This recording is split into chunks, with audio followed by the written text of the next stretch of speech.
Okay, live po tayo ngayon sa podcast ng Just TV. Episode 1!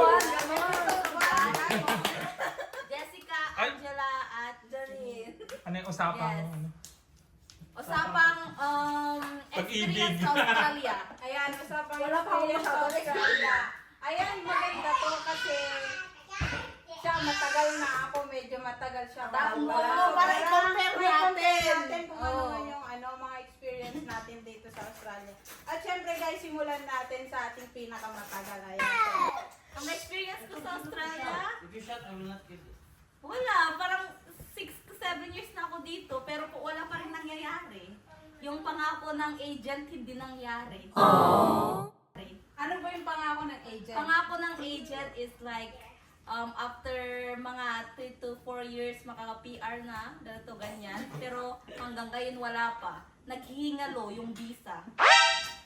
Wala yung experience ko sa Australia.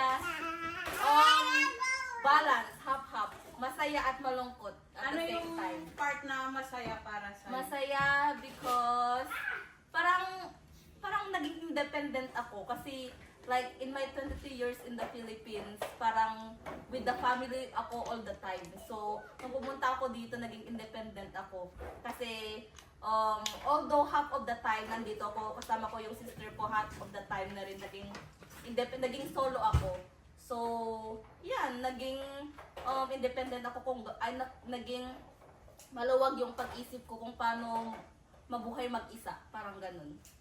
So, yung malungkot na part is that like, I miss my family so much as well. For the Yes, yun yung experience ko sa Australia. So, 6 years ko dito. Now, i-compare natin kay Jess, which is like 2 years. No? 2 years ako dito, ako naman, parang ano din, balance, 50-50 din, 50-50 masaya, 50-50 malungkot. Kasi nga, masaya kasi nandito na tayo, Australia, di ba? Pag Australia parang, Try that. Madaming pera. Ay! yan ang hindi natin sure. Madami lang pera pag iniisip, pero parehas din. Pero nga, mas okay lang dito kasi may naiipon ka konti compare pag sa Pinas ka. Pilipinas. Oo, meron din konti. Parang nakakapagpadala ka din ng medyo mas malaki sa family mo sa Pinas. Ayun lang yung kagandahan. At syempre, nakaalis ka din ng Pinas, parang bagong environment, ganyan.